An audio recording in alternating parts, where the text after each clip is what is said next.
The morning began the way most mornings did on that quiet stretch of road, until it did not. A pair of sheriff's deputies stood at the edge of the driveway, their patrol car parked at an angle that blocked the mailbox entirely. Across the street, arms folded and chin lifted, stood the woman who ran the homeowners association, wearing the kind of smile that belonged to someone who believed she had already won before a single word had been exchanged. She told the deputies the gate had been built without permission, that the homeowner refused every attempt at inspection, and that law enforcement needed to force it open right then, immediately, without delay. What she did not expect was that within minutes, the deputies would stop looking at the man behind the gate and start looking at her instead, one careful question at a time. And when they finally asked her for one document she could not produce, her expression changed in a way the whole neighborhood would talk about for months afterward, long after the patrol car had pulled away. His name was David Whitman, 46 years old, a structural engineer who had spent 2 decades designing bridges before deciding he would rather design silence for himself. He worked remotely now, 3 days a week for a firm in another state, and the rest of his time went into the property he had bought 9 years earlier, back when the land was overgrown and the house needed almost everything replaced. He was not a man who sought attention, and he never had been, not even in his professional life where his name rarely appeared on anything but technical drawings. He preferred solitude, the kind that came from open acres and a locked gate, and he had built his life around that preference with the same precision he once used to calculate load-bearing weight on a suspension span. When he purchased the place, it had been little more than a foundation with a sagging roof, sitting on land that stretched further than most of his neighbors could see from their own porches. He spent years and a considerable sum turning it into something worth protecting, hauling out old fixtures himself, rewiring the interior, replacing a crumbling well pump that the previous owner had ignored for a decade. He installed an electric gate at the entrance of the driveway, wired with a keypad and a motion sensor that could detect an approaching vehicle from 30 yards away. He added security cameras along the fence line, motion lights near the tree row, and a perimeter fence that ran the full boundary of his property, post by post, over the course of 2 long summers. Every permit for every piece of it had been filed, reviewed, and approved by the county planning office, stamped and dated, sitting in a folder in his home office because he was the kind of man who kept paperwork the way other people kept old photographs. He had learned that lesson early in his career, when a single missing signature on a bridge inspection report had nearly cost his firm a contract worth millions. He carried that habit home with him, applying it to fence posts and gate motors with the same seriousness he once applied to steel tolerances, and for years it seemed like an excessive precaution that would never actually matter to anyone but him. For years, none of it mattered to anyone else at all. The old Homeowners Association president, a retired schoolteacher named Harold Briggs, had run the community with a light hand, sending out the occasional friendly reminder about trash cans left too long at the curb and little else beyond that. David paid his dues on time, mowed when he needed to, waved at neighbors from a distance, and mostly kept to himself the way he always had. That balance held for years without incident, until Harold's health finally forced him to step down, and a new president was elected in his place, a woman named Carol Ashby, who moved into the role with an energy that unsettled people almost immediately. Carol was around 50, sharp-eyed, and quick to remind anyone who would listen that she had once worked in property management before retiring early, to a career detail she mentioned so often. It began to feel like a credential she was defending, rather than sharing. She liked authority in a way that went beyond the actual responsibilities of the position, and she had a habit of interpreting the community's bylaws however suited the moment, stretching vague language into rules that existed nowhere on paper but sounded official enough that most residents never thought to question them. She attended every meeting with a binder thick enough to double as a doorstop, tabbed and color-coded, and she made it clear, in tone if not always in words, that she intended to run the association like a business with herself, as its sole shareholder and final word. David never went to those meetings, not once in the years Carol had been president. He had no interest in neighborhood politics, no desire to sit through hour-long debates about mailbox colors or holiday lighting schedules, or whether a particular shade of blue paint violated some unwritten aesthetic standard. To him, it was simply not worth the time he could otherwise spend working or maintaining the land he had worked so hard to shape. But to Carol, his absence read as something else entirely, something personal, and it grew larger in her mind with every meeting he failed to attend. She took it as defiance, as a quiet insult directed squarely at her leadership, and the more he stayed away, the more she began to fixate on the one property in the neighborhood she could not see past the gate, the one household whose interior life remained entirely outside her reach. Other residents, however reluctantly, at least allowed her the occasional glimpse into their yards, their routines, their compliance. David's land, walled off and camera monitored, offered her nothing, and that absence of visibility seemed to bother her far more than any actual violation ever could. It did not take long for that fixation to turn into paper. The first letter arrived on association letterhead, formal and clipped, informing David that the Homeowners Association required access to all properties within the community for what it called routine oversight and periodic compliance review. It stated that if he did not provide a key or an access code to the gate within 10 days, he would be subject to further action, though the letter never specified what that action might actually involve. He read it twice, set it on the kitchen counter beside a stack of unopened mail, and went back to his work, assuming it was a bureaucratic misunderstanding that would resolve itself once someone actually checked the governing documents. It was not a misunderstanding, and it did not resolve itself on its own.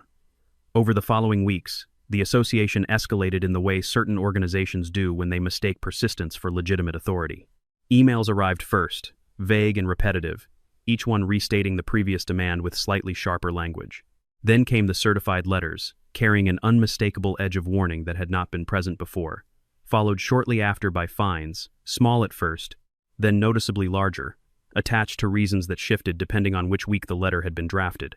One month it was a landscaping violation involving a section of hedge that had not been trimmed in what Carol described as an unreasonable amount of time. The next it was concerns about his irrigation system, which she claimed, without any actual inspection, was leaking onto a neighboring property. After that it became fence height, a full 6 inches under the maximum allowed by the very covenants Carol claimed to be enforcing. And after that, the reasons stopped pretending to be specific at all, collapsing into something the letters vaguely called community safety, a phrase so broad it could have applied to almost anything Carol decided it should apply to on any given day. David did what an engineer does when faced with a problem that does not add up under scrutiny.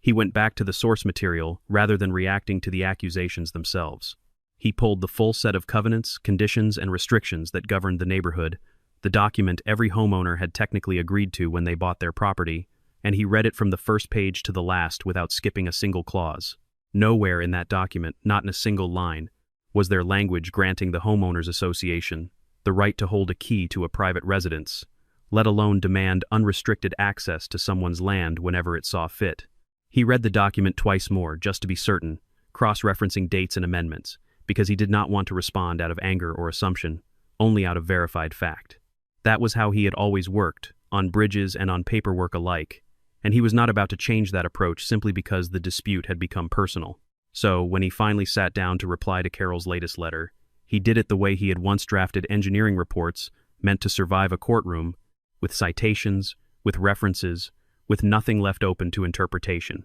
His reply was polite, measured, and precise, quoting the exact section of the covenants that outlined the association's actual authority, which extended only to shared common areas and did not extend 1 inch onto private property without a specifically recorded easement. He attached a copy of the relevant page, highlighted the applicable clause in yellow, and asked, respectfully, that future communication be limited to matters the association was actually authorized to address under its own governing documents.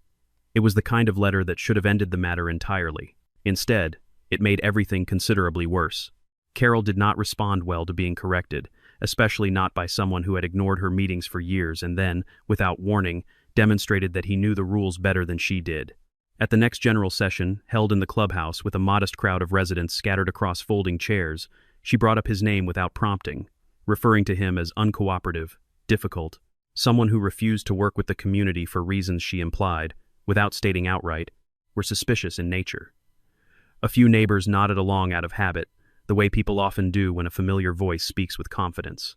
But a handful of others, people who had lived there long enough to remember Harold's quieter tenure, exchanged glances that suggested they were not entirely convinced by what they were hearing. Word spread slowly in a place like that, but it spreads eventually, carried from driveway to driveway in the same unhurried way news always seemed to travel in that community. Over the following month, the pressure campaign against David intensified in ways that felt increasingly personal rather than procedural, each new fine arriving with less and less pretense of actual justification. He was fined for a trash can left at the curb 4 hours past the posted pickup window, a violation no one else on the street had ever been cited for despite similar habits. He was fined for grass, the association claimed, exceeded height restrictions by 1/2 inch, a measurement no one could have taken without stepping directly onto his land to check it. He was fined for parking his own truck in his own driveway on a Tuesday afternoon, and again, separately, the following week, for what one letter described only as failure to permit inspection, though no inspection had ever been formally scheduled, requested through proper channels, or agreed to by either party. Each letter arrived with a dollar figure attached and a deadline stamped beneath it, as though the association believed repetition alone would eventually wear him down into compliance. It did not, but it did leave a growing paper trail that David quietly continued to file away, folder by folder, letter by letter. His security cameras, the ones he had installed years earlier simply for peace of mind and nothing more, began capturing something he had not expected to ever need to document. Footage showed Carol standing directly outside his gate on multiple occasions, sometimes with a clipboard tucked under her arm, sometimes with her phone raised to take photographs of the property through the metal bars. One clip showed her crouched at the corner post, measuring the fence line with a small tape measure, as though gathering evidence for a case that existed only in her own imagination. Another, recorded on a Sunday afternoon when she likely believed no one was watching, showed her leaning close to the gap between two gate panels, peering through toward the house itself for nearly a full minute before stepping back. David said nothing to her directly about any of it. He simply began saving every clip, organizing them by date and by incident, building a folder on his home server that mirrored the same careful documentation habit that had once made him reliable on engineering projects worth far more than a fence dispute. He did not know yet exactly what any of it would eventually be used for, only that some quiet instinct told him to keep it, the same instinct that had once told him to double-check a load calculation nobody else had questioned. He had learned long ago that when someone escalates without a clear and lawful reason, the only real defense available is a record no one can later dispute. The letters themselves began to take on a strange, almost bureaucratic theater of their own, each one printed on the same association letterhead but growing steadily more elaborate in tone, as though Carol were building a case file for an audience that did not yet exist. Some arrived with photographs attached, grainy printouts taken from a distance that supposedly showed violations no one else could quite make out. Others cited sections of the covenants that had been quietly rewritten in an internal draft. Carol had circulated only among a small circle of allies on the board, language that had never actually been ratified by a vote of the full membership, but that she cited anyway as though it carried the same weight as the original document. David kept every single one, filed by date in a growing accordion folder that soon required a second folder to hold the overflow. He noticed, reading back through them in order one quiet evening, that the tone had shifted gradually over the months from formal and procedural to something closer to personal frustration, barely dressed up in official language. It was the kind of shift that revealed more about the person writing the letters than about anything the letters actually claimed to address, and it only confirmed what he had already begun to suspect, that this had stopped being about gates or fences a long time ago, and had become, instead, about control for its own sake. It was an older neighbor, a widower named Walter Higgins, who had lived in the community since before it even carried its current name, who first told David something that reframed the entire situation for him. Walter mentioned, almost in passing, over a fence line conversation about nothing in particular, that Carol had done something very similar before, years earlier, to other residents on a different street when she had briefly served on the board under Harold's presidency, long before she ever became its head. She had pushed several of those residents into stressful disputes over fabricated violations, he explained, and most of them, tired and unwilling to fight an organization that seemed to have unlimited patience for paperwork, had simply given in, paid the fines, or eventually sold their homes and moved elsewhere entirely. That detail changed something in David's approach going forward. He was not the first target, and he likely would not be the last if nothing changed, but he decided quietly, without announcing it to anyone, that he would not follow the same path the others before him had taken. He was not interested in confrontation for its own sake, and he still hoped, in some practical corner of his mind, that reason and documentation would eventually prevail over persistence and intimidation. But he began preparing as though it would not, gathering copies of everything he had, organizing his permits by date, printing every email exchange in full, and keeping a written timeline of every fine, every letter, and every recorded appearance of Carol standing at his property line. The final letter arrived on a Tuesday, delivered by certified mail with a signature required, which told David before he had even broken the seal that Carol intended this particular letter to matter more than the others. It stated, in language stiffer and more formal than anything that had come before it, that if he continued to deny the association access to the property, they would be forced to involve local law enforcement to compel his compliance with what she now called an outstanding community obligation. He read it standing in his kitchen, the coffee still steaming beside him on the counter, and felt something settle low in his chest that was not quite anger and not quite fear, but something closer to a calm, deliberate resolve. He did not call Carol, and he did not send an angry reply, though part of him briefly wanted to. Instead, he gathered copies of his county-approved permits, a printed excerpt of the covenants, with the relevant clause highlighted once again for absolute clarity, and a short letter drafted with the help of a property attorney a friend had recommended after hearing about the escalating dispute. The letter stated plainly that any attempt to force entry onto private property without a valid court order would be treated, without exception, as a violation of his legal rights as a homeowner. He mailed it back through the same certified channel, keeping the receipt in his growing file, and then he went back to his ordinary life, half expecting the matter to finally die there, the way most overreaching disputes eventually did once real consequences entered the picture. It did not die there. A week passed in near total silence, the kind of quiet that in hindsight felt less like resolution and more like the pause before something finally breaks apart. Then, early on a Saturday morning, before the sun had fully cleared the tree line at the edge of his property,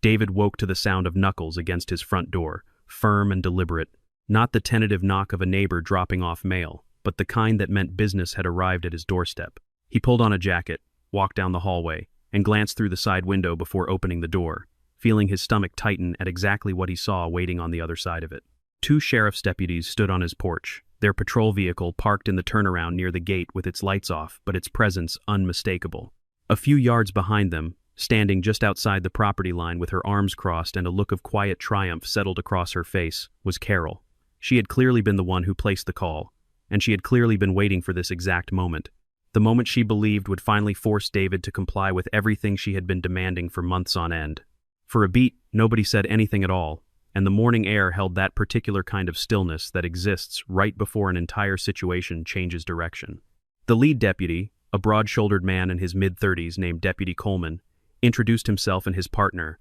a younger officer named Deputy Reyes, and explained, calmly and without any hint of accusation, that they had received a call reporting an unauthorized gate blocking access to a property, along with a claim that the resident was actively refusing to cooperate with a homeowners association inspection. His tone was entirely professional, neither hostile nor especially sympathetic, the tone of a man who had learned over years on the job to withhold judgment until the actual facts had a chance to arrive. Carol did not wait for David to answer for himself. She stepped closer, inserting herself into the conversation before the deputies had even finished their introductions, insisting that the gate be opened immediately, that if a key could not be produced, then the lock should simply be cut on the spot, and that the deputies should document the violation formally before leaving. Her voice carried the particular urgency of someone who had rehearsed this exact moment many times in her head and desperately wanted it to unfold precisely as planned. Deputy Coleman held up a hand, polite but unmistakably firm, and asked her to let him speak with the property owner directly before anything else happened. He turned to David and asked the first real question of the morning, simple and direct in a way that immediately cut through the noise Carol had been generating. He asked whether the gate sat entirely on the man's own property. David answered plainly that it did, that the entire structure, along with the fence line surrounding it, was located well within the boundaries of land he owned outright and had owned for nearly a decade. Deputy Coleman nodded, unbothered, and asked the next question just as evenly, whether the gate had been built with the proper county permits in place. David answered again, without a moment of hesitation, that it had, and that he could produce the documentation immediately if the deputies wanted to see it for themselves. He stepped back into the house for a moment and returned with a manila folder, thick with paper, containing the county-approved permit for the gate, the fence, the security system, and the driveway modifications, each page stamped with an official seal and a date that predated any of Carol's letters by several years at minimum. He handed the folder to Deputy Coleman, who opened it without rushing through it, flipping page after page with the kind of careful,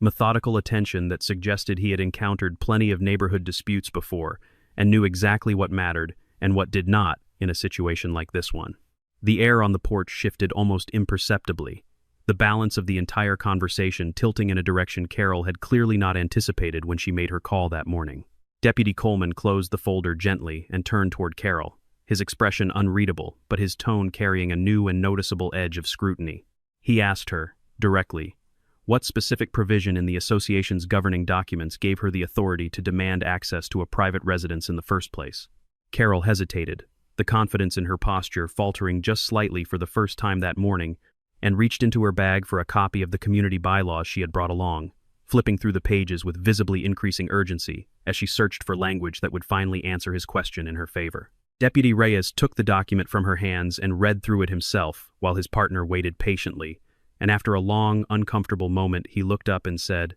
simply, that he did not see any clause in the entire document granting the association a right of entry onto private property under any circumstances. Deputy Coleman followed immediately with another question, asking whether the association held any recorded easement over the man's land, something formally filed with the county that would establish a legal right of access separate from the general bylaws Carol had been citing. Carol stammered, said something vague about routine oversight being implicitly understood in the community's founding documents, but could not point to a single actual filing to support the claim. The questions kept coming, one after another, each one narrowing the gap between what Carol had claimed on the phone and what she could actually prove standing there in person. Deputy Coleman asked whether the association had ever obtained a court order authorizing this specific kind of inspection at any point in its history. She said no, that it had never been considered necessary before this particular case. He asked whether David had been formally accused of, or charged with, any criminal violation that might justify law enforcement involvement in a civil property matter. Again, the answer was no, spoken quietly this time, with none of the confidence she had carried moments earlier. By this point, both deputies had clearly begun to understand the actual shape of the situation unfolding in front of them, and it was not the situation Carol had originally described over the phone that morning. David, sensing the shift in the room, offered one more piece of information he thought might prove useful to clarifying things further. He mentioned the security footage stored on his home system and asked if the deputies would like to see it, explaining calmly that it documented several instances of Carol approaching the property line without invitation over the preceding weeks. Deputy Coleman agreed without hesitation, and David pulled up the footage on his phone, showing clip after clip of Carol standing at the gate with a clipboard, photographing the fence line, measuring the property boundary with her own tape measure, and once, unmistakably, opening a side access panel that had accidentally been left unlocked, and stepping partially onto the land before pulling back at the last second. Deputy Coleman watched the footage in complete silence, his expression hardening slightly with each new clip that played across the small screen. When the footage finally ended, he asked Carol directly whether she had ever entered the property without the owner's explicit permission. She answered quickly, defensively, saying that it had simply been part of her responsibilities as association president, that she was only ever doing her job as she understood it. Deputy Coleman replied, evenly but pointedly, that stepping onto someone's private land without consent was not a responsibility that came attached to any position, regardless of what title she held or what she personally believed her role entitled her to do. At that moment, Walter Higgins, who had wandered over from his own yard after noticing the patrol car parked near his neighbor's driveway, spoke up from a respectful distance, offering an unsolicited but remarkably well-timed confirmation of everything the deputies had already begun to suspect. He told them that this was not the first time Carol had used threats and fines to pressure a resident into compliance, and that he personally knew of at least 3 other households on a nearby street who had faced very similar treatment years earlier, back when she still sat on the board under a different president. He said most of those residents had simply given in rather than fight it, too tired or too unwilling to deal with the ongoing stress she seemed to generate wherever she went. The mood on the porch changed completely after that, the last traces of Carol's earlier confidence dissolving entirely into something closer to visible panic. Deputy Coleman took a long breath, the kind that signaled he was about to summarize the entire situation in a way that would leave no ambiguity for anyone standing there. He explained in plain and unambiguous terms that a homeowners association was fundamentally a private civil organization, not an extension of law enforcement in any capacity, and that it had no legal authority whatsoever to force entry onto a resident's property, to compel someone to surrender a key to their home, or to use the police as a tool for enforcing what were, at their very core, ordinary civil disagreements between neighbors. He said that if the association genuinely believed a violation had occurred, its proper and only lawful course of action was to pursue the matter through civil court and obtain a formal order from a judge, not to place a call requesting armed officers show up unannounced at someone's front door on a Saturday morning. He turned back to Carol one final time, his tone measured but unmistakably serious now, and told her that misrepresenting a civil dispute as an active safety concern when requesting a law enforcement response could carry real and lasting consequences, both for her personally and for the association she represented on paper. He reminded her that filing a report built on inaccurate claims, even one born from frustration rather than outright malice, was not something the department took lightly, especially not when a documented pattern of similar behavior might already exist elsewhere. Carol's face lost its color almost immediately at that. The triumphant expression she had worn less than 15 minutes earlier now replaced entirely by something closer to genuine dread. She tried to recover some ground, offering a stammered explanation that she had only ever been trying to protect the community, that she genuinely believed she was acting within her rights as association president, that no one had ever challenged her authority this directly or this publicly before that morning. But the words came out thin and unconvincing, even to her own ears it seemed, and neither deputy appeared inclined to soften the moment for her benefit or offer any face-saving way out of it. Deputy Coleman simply nodded once, told her that her explanation would be noted as part of the official report, and turned back to David to apologize for the disruption to his otherwise quiet morning, thanking him for his patience and his thorough documentation before the two officers returned to their vehicle and drove away, leaving Carol standing alone at the edge of the property she had just failed, completely, to gain access to. Word of what happened that morning did not stay contained for long, despite how quiet and remote the community generally liked to consider itself. Someone, likely Walter, mentioned it to a neighbor over the following days, who mentioned it to another, and within roughly a week the story had made its way through most of the streets in the community, growing slightly with each retelling but never really losing its essential shape or its central facts. Residents who had quietly endured their own difficult run-ins with Carol over the preceding years began comparing notes with one another for the first time in any organized way, realizing gradually just how many of them had received strikingly similar letters, similar veiled threats, and similar unexplained fines that never seemed to hold up under any real scrutiny once someone actually bothered to check. A woman 2 streets over came forward describing a fine she had quietly paid 18 months earlier for a supposed fence violation that, upon later reflection and comparison with her own copy of the covenants, matched no actual rule written anywhere in the governing documents. A retired couple living near the community entrance admitted, somewhat sheepishly, that they had been seriously considering selling their home simply to escape the constant pressure of inspection notices and fabricated violations that had worn them down over time. Even people who had never spoken to David directly in all the years he had lived there began approaching him at the mailbox or across the yard in the following weeks, sharing stories that all pointed, unmistakably, toward the exact same pattern of behavior, the same slow accumulation of small abuses that had gone unchallenged for years, simply because no one before him had been willing to stand firm and ask for actual proof. The next general meeting of the Homeowners Association drew a crowd unlike anything the clubhouse had seen in years, possibly longer. Chairs had to be brought in from a storage closet in the back to accommodate everyone who showed up that evening, and the usual quiet murmur that typically filled these gatherings was replaced by something noticeably more charged, more attentive, more willing to speak up than it had been in a very long time. Several board members who had previously stayed silent throughout Carol's tenure began asking pointed questions of their own that night, emboldened by the fact that someone had finally proven, in front of actual law enforcement, that her authority carried limits she had never once acknowledged in public. A resident who happened to be a practicing attorney, a woman named Patricia Cole, who had moved into the community only 2 years earlier and generally kept to herself outside of the occasional wave in passing, stood up during the meeting and formally requested a full review of the association's recent financial and administrative decisions. Her request passed with a show of hands that seemed to surprise even her, given how quiet the room had usually been on matters like this in the past. Over the following weeks, that review uncovered a series of irregularities that had apparently gone unnoticed or simply unquestioned for far too long, including unusual legal consulting fees paid out without any formal board approval, several actions taken that clearly exceeded the authority granted to the president under the association's own written bylaws, and correspondence suggesting Carol had personally directed at least one other resident's fine without the required sign-off from the rest of the board. The pressure on Carol mounted steadily from nearly every direction at once in the weeks that followed. Neighbors who had once nodded along quietly at her meetings now sat with arms crossed, waiting for explanations she increasingly struggled to provide with any real confidence. Board members who had previously deferred to her judgment almost automatically began openly questioning decisions she had made unilaterally over the past several years.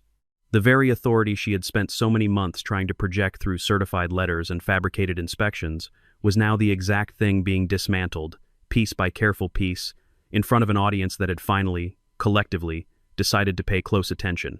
Within a month, Carol resigned from her position as president, submitting a brief written statement that cited vague personal reasons and offered no real acknowledgement of the events that had so clearly precipitated the decision behind the scenes.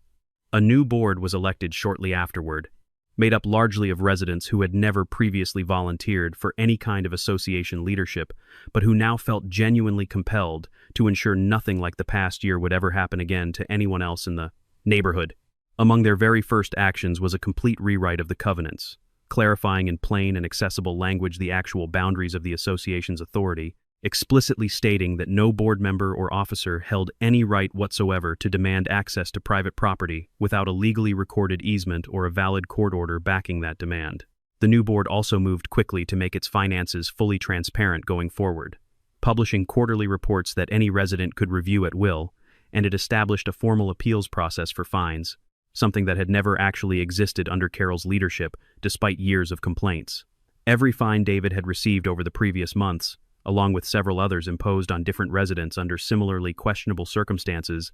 was carefully reviewed and ultimately reversed in full, the charges wiped clean from record with a formal letter of correction sent out to each affected household by mail. David did not celebrate any of it, not really, not in any visible or public way. He was not the kind of man who needed vindication broadcast loudly across the neighborhood, and he felt no particular satisfaction in watching someone else's downfall unfold in front of him, even someone who had spent months trying to dismantle his peace of mind, piece by piece. He simply returned to the steady rhythm of his ordinary life, working from his home office through the week, tending carefully to the land on weekends, and enjoying the quiet that had drawn him to the property in the very first place. The same quiet Carol had spent so long trying to breach without any real legal standing to do so. Some evenings, sitting on the back porch with the fence line barely visible in the fading light, he found himself thinking less about Carol and more about the neighbors who had come forward once the story finally broke into the open. He thought about the woman who had quietly paid a fine she never should have owed, and the retired couple who had almost sold a home they loved simply to escape a pressure they never should have had to endure in the first place. Their willingness to speak up, once someone else had proven it was safe to do so, mattered to him more than any apology Carol never actually offered. A few weeks after the new board had fully settled into place, he walked out to the gate one quiet afternoon and installed a small sign near the keypad, nothing elaborate or pointed, just a simple engraved plate that read, in plain lettering, "Private property, respect begins at the gate." It was not meant as a message directed at anyone in particular, not a taunt and not a warning aimed at Carol or anyone else,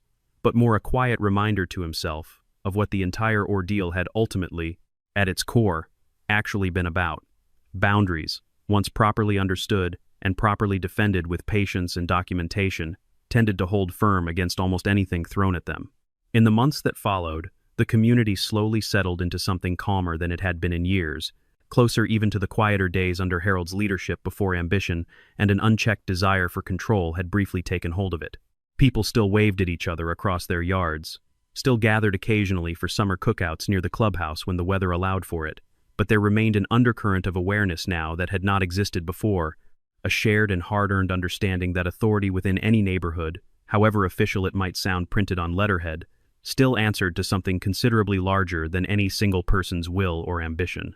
On a late afternoon, months after the deputies had first stood on his porch that Saturday morning, David walked the length of his driveway and watched the gate close slowly behind a delivery truck that had just pulled away, its motor humming with the same steady, familiar rhythm it always had, unbothered by everything that had unfolded around it.